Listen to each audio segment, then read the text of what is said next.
Salam sejahtera semuanya kepada para penonton tanya jawab yang berbahagia. Semoga video ini bisa memberikan pengetahuan dan edukasi kepada para penonton. Dan jangan lupa untuk like dan subscribe channel ini ya. Saudara-saudara sekalian, pada video yang akan kita saksikan bersama-sama ini akan ada pertanyaan dari Yenita, yaitu apakah saya bisa menceraikan suami atau istri saya kalau beda agama? Selamat sore Yenita. Sore Kak.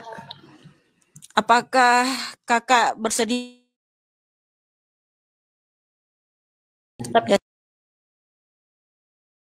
Tak apa-apa ya? Ya, silakan.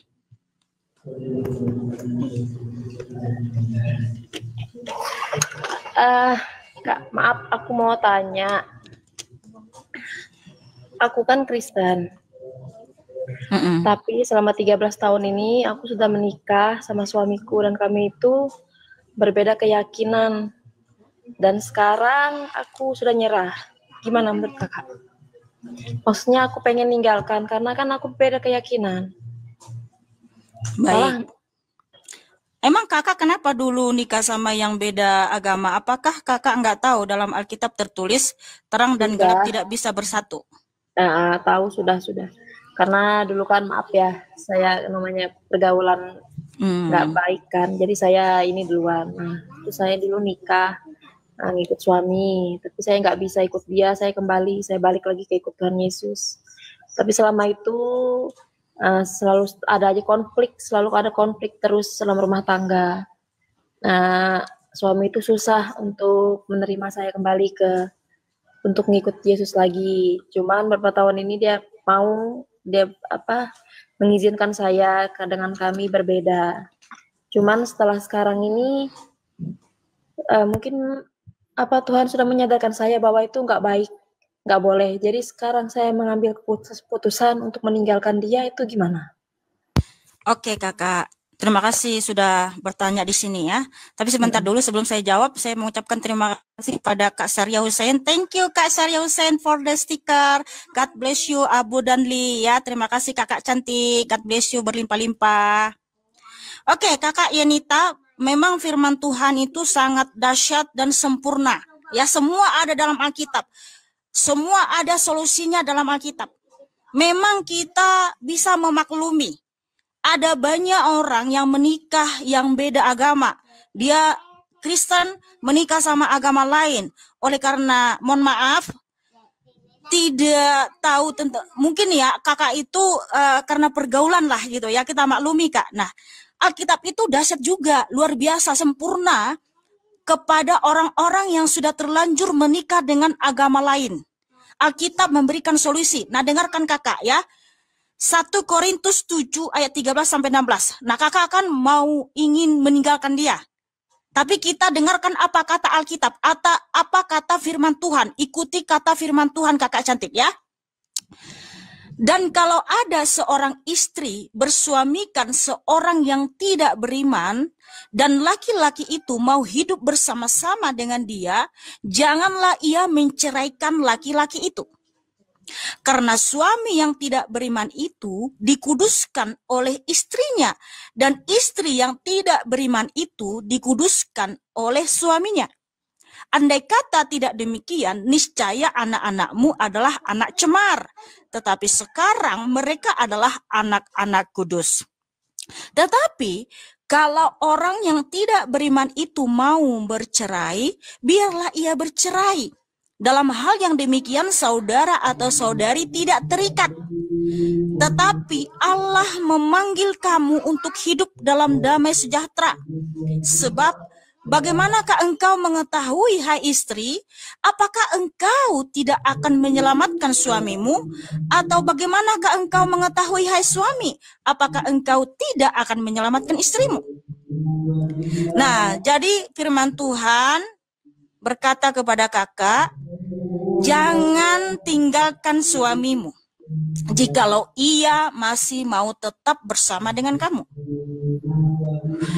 Tetapi kalau dia sendiri yang minta cerai atau minta pisah, kakak tidak terikat, maka silahkan.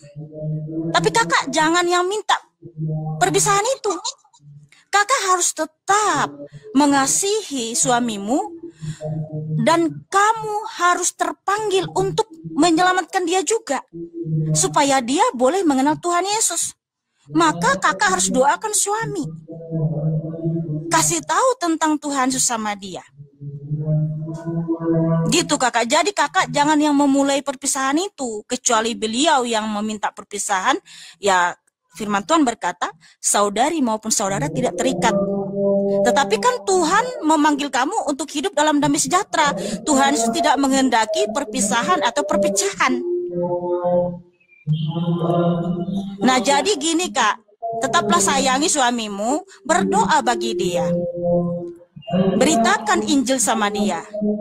Kalau yang penting tugas kakak sudah kakak lakukan, beritakan Injil, beritakan siapa Tuhan Yesus, dan buktikan kalau kakak itu adalah istri yang benar-benar takut akan Tuhan, mengasihi suami. Maka dia akan melihat karakter kakak, bahwa di dalam diri kakak ada karakter Kristus, ada cahaya Kristus dalam diri kakak. Itu harus kakak tunjukkan. Kasihi dia, ya, tuntun dia, ya, ajarin, ataupun enggak dalam doa. Jadi kakak itu harus menjadi tiang doa dalam keluarga. Tunjukkanlah bahwa kakak itu, saya ini anak Tuhan Yesus yang penuh kasih, yang di dalam diriku ada cahaya Kristus. Jadi jangan kakak yang duluan meninggalkan, nggak boleh, kata firman Tuhan. Tapi kalau dia yang minta harus, ya sudah. Firman Tuhan berkata, saudari tidak terikat. Tetapi Tuhan Yesus memanggil kamu untuk hidup dalam damai sejahtera kepada suamimu yang tidak beriman itu. Tapi ingat kakak harus doakan dia. Kakak harus beritakan Tuhan Yesus kepada dia. Dan kakak harus berkarakter Kristus supaya kakak menjadi teladan. Nah, seperti itu kakak ya. Sudah jelas ya firman Tuhan ya kak? Jangan kakak pula yang ikut dia, jangan. Tapi kakak harus tetap setia ya. Justru kasihi dia, sayangi dia, tunjukkan ada cahaya Kristus dalam diri kakak. Supaya dia, oh ternyata benar, istriku ini betul-betul Tuhan yang disembah dia itu adalah Tuhan yang sejati. Doakan dia kak, bila perlu berpuasa untuk suamimu kakak. Berpuasa khusus untuk suamimu. Katakan dengan sungguh-sungguh, suamiku adalah milik Kristus. Suamiku adalah milik Kristus. Dia adalah suami yang baik. Ada Tuhan Yesus membuka mata rohaninya. Itu doakan selalu kakak. Itu saran dari saya kakak. Karena ketika saya juga berpuasa untuk suami saya dan Tuhan Yesus menjawab doa saya. Yang saya pikir ya, tidak mungkin ini di dalam pikiran saya kak sebagai manusia. Apa mungkin? Tapi ternyata bagi Tuhan itu mungkin. Ketika saya datang kepada Tuhan Yesus, saya berpuasa khusus untuk suami, saya berdoa di kaki Tuhan Yesus, saya sujud di kaki Tuhan Yesus, saya nangis di kaki Tuhan Yesus. Tuhan Yesus jawab doa saya, karena Tuhan Yesus adalah Tuhan yang nyata, ada dan berkuasa. Tidak ada yang mustahil bagi dia. Haleluya. Oke kakak, itu aja saran saya ya. Jangan lupa saran itu. Bersuami. Ya, makasih.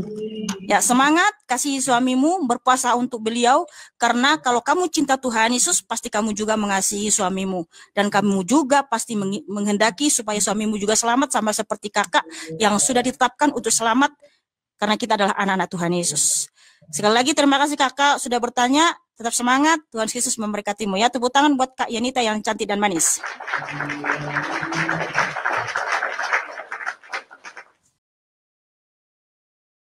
Saudara-saudara sekalian, pada video yang sudah kita tonton bersama-sama ini ada pertanyaan yang mana mungkin bikin banyak orang pusing atau marah-marah atau menerima semua penjelasan dari Mihana.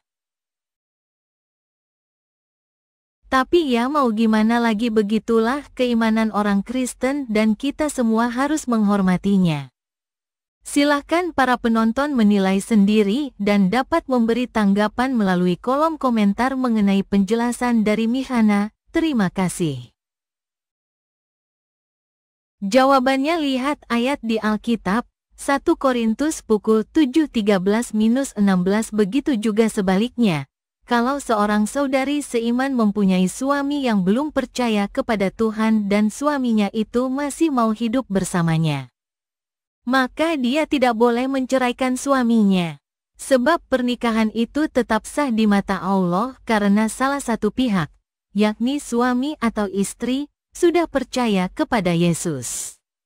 Dengan demikian, anak-anak mereka tidak dianggap anak haram di mata Allah. Mereka adalah anak yang sah. Namun, bila suami atau istri yang belum percaya Kristus memutuskan untuk bercerai dengan istri atau suaminya yang percaya, maka bercerailah. Kalau hal itu terjadi, saudara atau saudari seiman tidak terikat lagi. Karena Allah menghendaki agar kita hidup dengan tenang. Saya menasihatkan demikian karena siapa tahu, suami atau istrimu yang tidak percaya itu kelak bisa menjadi percaya karena teladanmu, dan akhirnya diselamatkan.